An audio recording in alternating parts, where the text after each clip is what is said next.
The part people still talk about in America is that Graham Weller made up his mind to marry Marina Cade long before he knew her full past. It wasn't after months of dinners or big gifts. It started as a simple shock in his chest, the kind that makes a rich man forget his rules. But that choice, that sudden pull, began with something much smaller. A knock on the door of his house on Hawthorne Hill. Charleston, South Carolina, looks calm when you drive through it in the daytime. The streets curve gently, the old trees hang low, and the air feels heavy, like it's holding secrets. Graham's house sat above the road behind a black iron gate. White walls clean as paper, windows shining, porch wide enough for a band and a crowd. People in town called it the Hawthorne Hill house, as if it had been there forever, even though it was only Graham's money that made it feel permanent. Neighbors didn't see him much. They just saw the lights go on and off, the garden kept perfect, and the cars came and went. Graham was the kind of man who didn't like noise unless he was paying for it. He owned property, a small shipping business, and a chain of storage yards, and people said the total was around $18 million. He didn't brag. He didn't need to. The money showed itself in quiet ways, like the gate that opened without a sound, or the security camera that followed you like a careful eye. He dressed plain, spoke little, and kept his home clean enough to feel cold. Some folks thought he was proud. Others said he was simply tired of being disappointed. On the evening it happened, the sky looked like wet metal. Thunder was far away, not close enough to frighten anyone, but close enough to make the air tense. Graham had been sitting in his living room with a book open on his knee, pretending to read while his mind ran in circles. His housekeeper had left early because of the weather, and the rooms felt too quiet. At about 8, the doorbell rang once soft, almost careful, like whoever pressed it was worried the sound might be too much. Graham didn't jump, but he didn't ignore it either. He stood, walked to the front hall, and looked through the small side window first. The way a man does when he trusts locks more than strangers. What he saw made him pause. A woman stood on the porch holding a child close to her side. The porch light caught the shine of rain on her hair and the dark shadows under her eyes. The child was thin and bundled wrong, like he had grown fast and nobody had the right clothes for him. When Graham opened the door, cold air rolled in. The woman's name, as he learned a moment later, was Marina Cade. She spoke with a calm voice that didn't match how worn she looked. Her hands were red from the cold, and her shoes were the kind that gave up long before the person wearing them did. Beside her was her son, Eli, maybe 7 years old, eyes too serious, jaw tight like he had learned not to ask for much. Marina didn't step forward. She stayed on the edge of the porch, like she didn't feel she deserved to cross the line. She didn't ask for cash, and she didn't tell a long, sad story. She lifted her chin and said, "I can clean your house. I'll do it right. I just need food." Then she added, almost as if it hurt to say it, "for my boy and me." Graham had heard plenty of requests in his life. People asked him for donations, favors, jobs, and even loans. But this felt different. There was no performance in Marina's face, no fake smile, no sweet words. She was simply standing there, honest and empty, trying not to shake. Eli looked at the floor, then up at Graham's clean coat, then back down again. His stomach made a small sound, a quick rumble that might have been missed if the night hadn't been so quiet. Graham froze. Not because he was scared, and not because he was angry. He froze because the scene didn't fit his world. His world had contracts, meetings, and people who pretended they were fine. This porch had a hungry child and a woman who refused to beg. The more he looked, the more he saw things that didn't make sense. The way Marina stood slightly in front of Eli without thinking, the way Eli leaned toward her like she was the only safe place left, and the way Marina's eyes stayed steady even though her hands trembled. A car passed on the street below, its tires hissing on wet pavement. Somewhere in the neighborhood a dog barked once and stopped. Graham felt the heavy quiet of his own house behind him, the kind of quiet that could swallow a person whole. He could have closed the door. Plenty of men would have. He could have handed over a few dollars, $20, $50, even $100 and sent them away. That would have been the easy choice, the choice that kept his life clean and unchanged. Instead, Graham stepped back from the doorway, making room as if his body moved before his mind finished deciding. "Come in," he said. The words came out low and rough like he didn't use them often. Marina blinked, not sure she heard right. Eli looked up sharply, a fast spark of hope that he tried to hide. Marina swallowed and said, "We won't cause trouble." Graham didn't answer that. He just held the door wider. Marina guided Eli inside, and their wet shoes touched the polished floor. For a moment she stood stiff, like she expected someone to shout at her for stepping where she didn't belong. Graham pointed toward the sitting room and said, "Warm up. I'll get food." Marina's shoulders loosened a little, but her eyes stayed alert, scanning the hallway. The staircase, the framed photos, all of it too perfect to feel real. People later wondered why Graham did it. Some said he was lonely. Some said he wanted to look like a hero. But the ones who know him best say it was simpler than that. He saw a mother protecting her child with nothing left in her pockets, and something in him refused to turn away. He didn't know, as he walked toward the kitchen, that this small act would open the door to a new life. He only knew that the house on Hawthorne Hill suddenly felt less like a museum and more like a place where something could finally begin. The first thing Graham Weller did after letting Marina Cade and her son inside was something that surprised even him. He tried to make the house feel warm. Not rich warm, not fancy warm, but the kind of warm a person needs when they've been outside too long with nowhere safe to go. He led them through the quiet front hall, past framed paintings that looked expensive but lonely, and into a room on the first floor that almost nobody used. It was a guest room meant for family visits that never happened. The bed was made tight, with thick blankets folded like they were waiting for someone important. A small lamp sat on the dresser and gave off soft yellow light, the kind that makes the corners of a room feel less sharp. Graham opened a closet and pulled out a clean extra pillow, then pointed to the bathroom down the hall. Marina stood still, taking it in, her eyes moving from the carpet to the bed to the clean towel hanging as it had always belonged there. She looked like she didn't trust kindness to last, like she expected the door to open again and someone to say, "Time's up, get out." Eli didn't say much. He held Marina's hand with both of his, and his shoulders were tense like he had learned to stay ready. Graham noticed the boy's shoes first wet, worn, the soles coming loose. Then he noticed how the child kept glancing at the kitchen as if his body knew where food lived, even if his mind was too careful to ask. Graham cleared his throat and said, "Sit for a moment. I'll get dinner." He didn't wait for an answer. He walked away quickly, as if he slowed down. He might start thinking too hard and change his mind.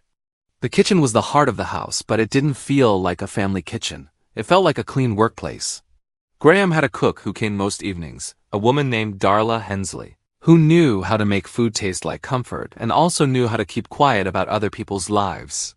Darla was drying her hands when Graham stepped in, and she lifted her eyebrows, surprised to see him so tense. "We have guests," Graham said. Darla glanced toward the hall. "At this hour?" "A woman and her son," he added, and then said the words like they were instructions to himself. "Make a real meal, not scraps. Enough for them to feel full." Darla didn't ask for a full story. She only nodded. "All right. Give me 20 minutes.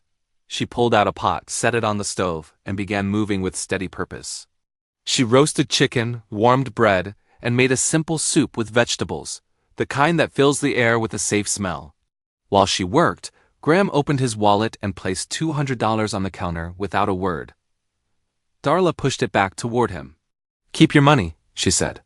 "If you want to help, just don't make it weird."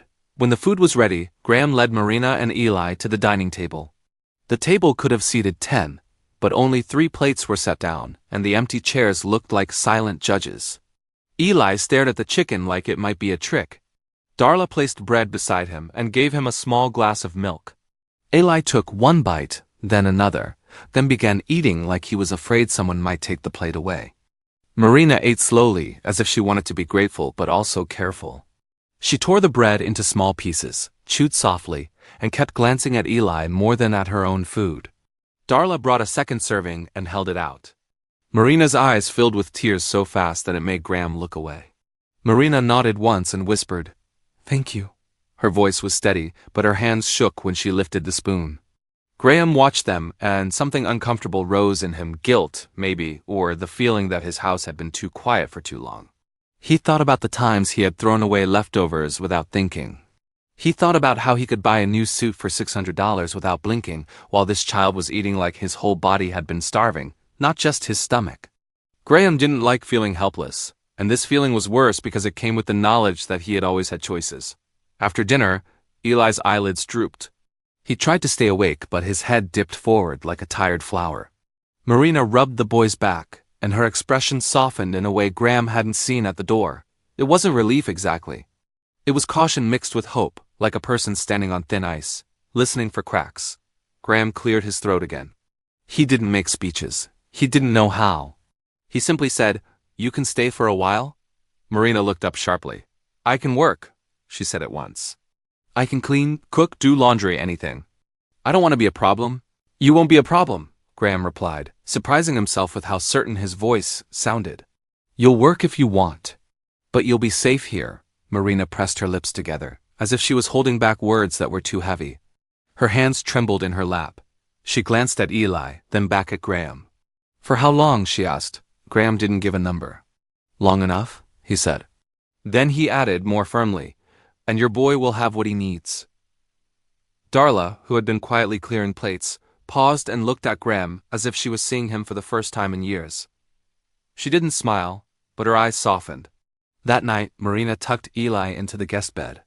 The blankets swallowed him, and for the first time in a long while, his face looked peaceful.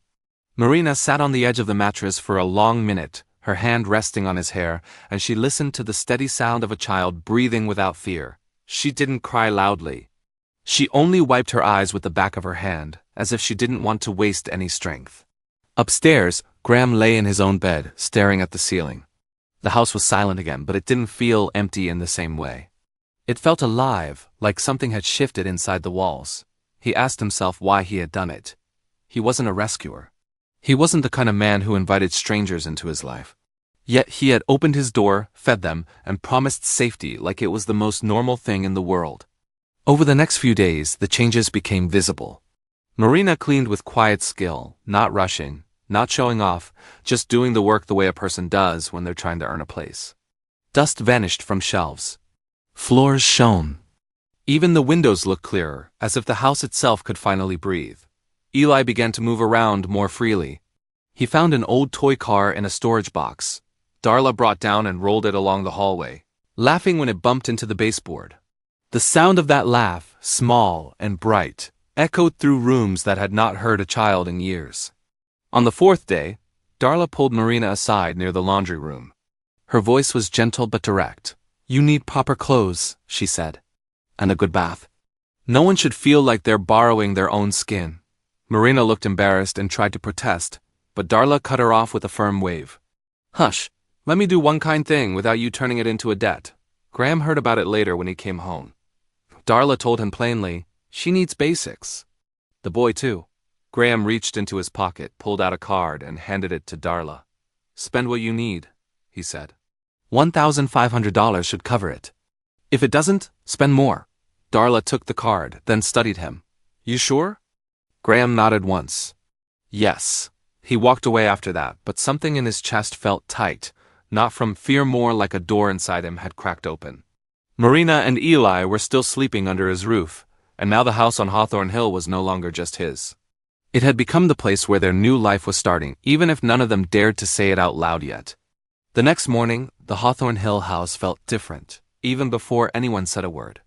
The air still smelled like polished wood and fresh soap, but there was also the smell of breakfast and warm bread, as the building had finally remembered what it was meant for. Marina Cade moved through the kitchen quietly, helping Darla Hensley wipe counters and fold towels, trying to look useful without getting in the way. She worked with that careful speed people have when they're scared. Kindness might be taken back if they stop earning it.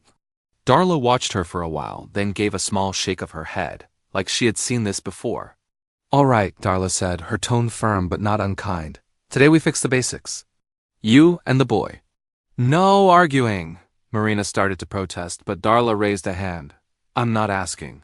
I'm telling." Marina's cheeks warmed, and she looked down at her hands, embarrassed by how rough they looked in the bright kitchen light. Graham came in around noon, carrying a folder of papers like he always did, his mind half inside his work.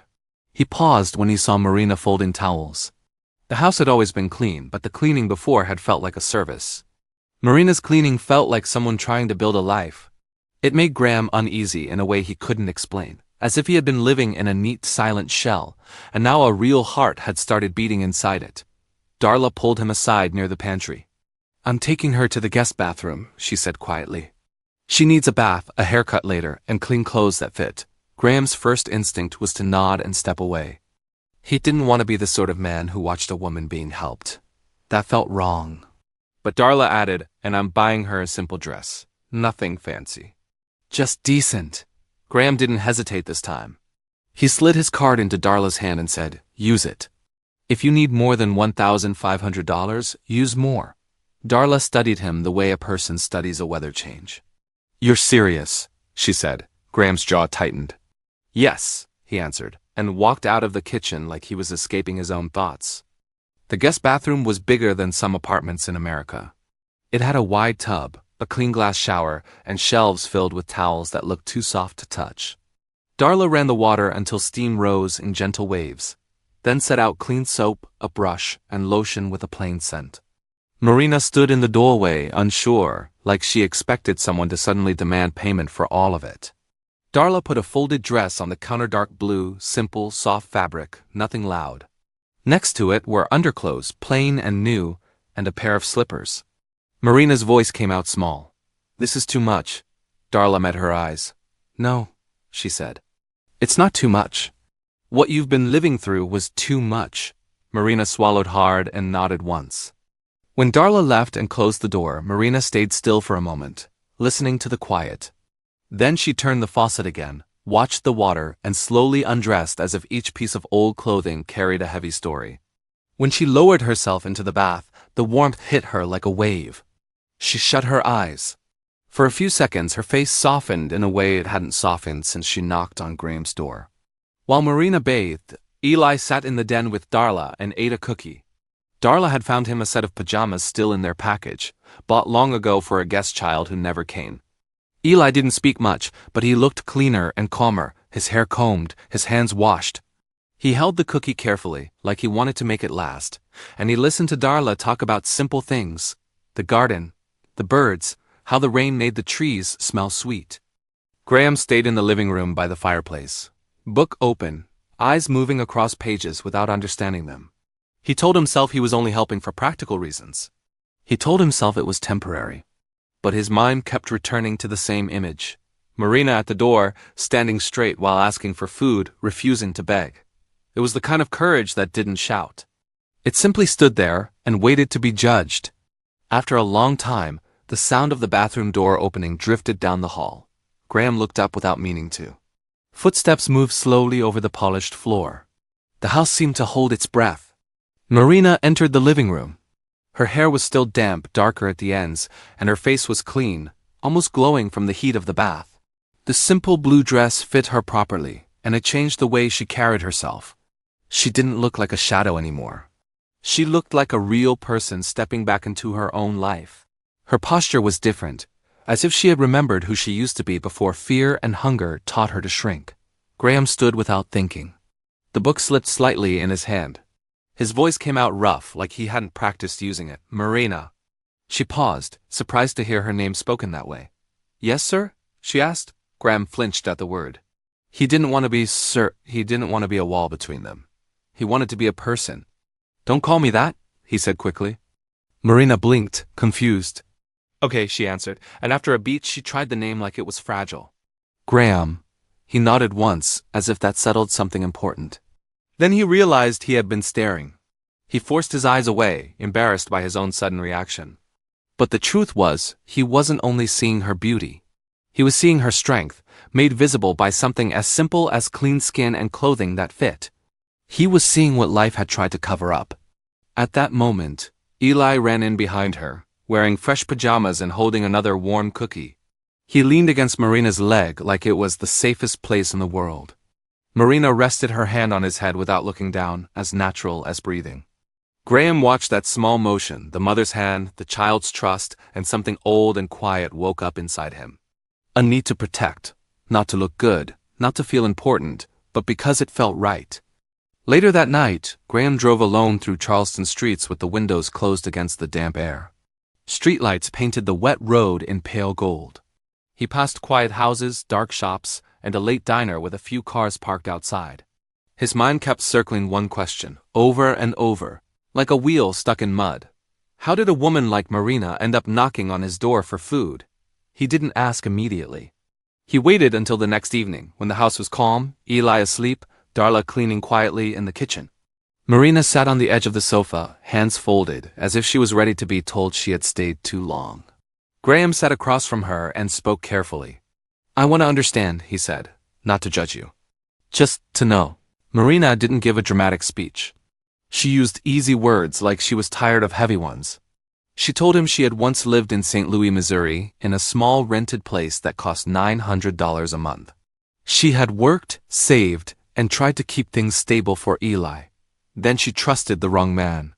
She didn't call him evil, only dangerous. She said she lost her savings little by little, and when the danger grew, she ran. She explained how she took buses from city to city, paying for cheap rooms when she could, sleeping in places she didn't want to remember when she couldn't. She said she tried to stay invisible because visible women got noticed by the wrong people. The last time she counted her money, she had $27 left. She held that number in her mouth like it still tasted bitter.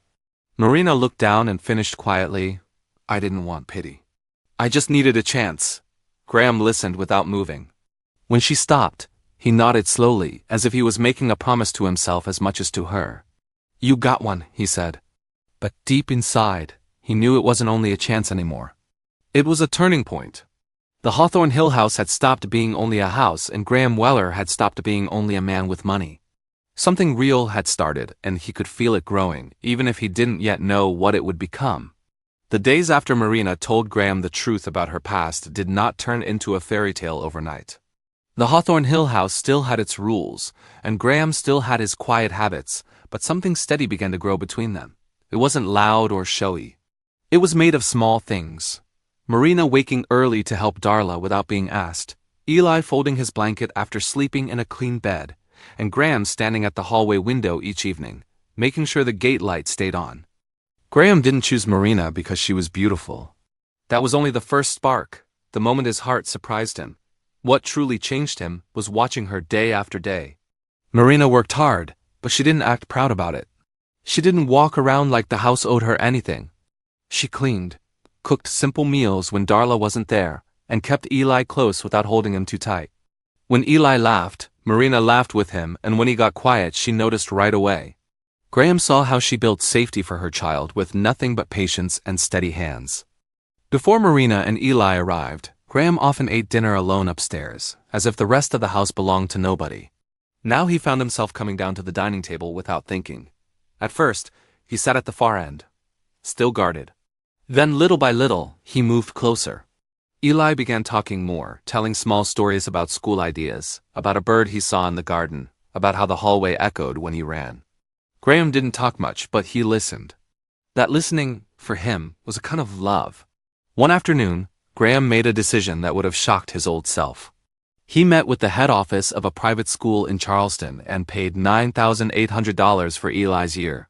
He didn't tell Marina right away. He didn't want her to feel trapped by gratitude. He also hired a tutor, a calm young man named Noah Klein, who came twice a week and helped Eli with reading and numbers. Eli started to hold books differently, like they were tools instead of burdens. Marina noticed the change and pressed her hand to her mouth more than once, tears rising and falling without making a sound. Graham also repaired a broken swing in the backyard that had been hanging uselessly for years. He spent $340 on wood and strung chains and watched the worker test it. The first time Eli sat on it and pushed off the ground, his laughter shot across the yard like bright music. Marina stood on the porch, one hand on the railing, as if she was afraid to blink and lose the moment. Then came the morning that shifted the house again.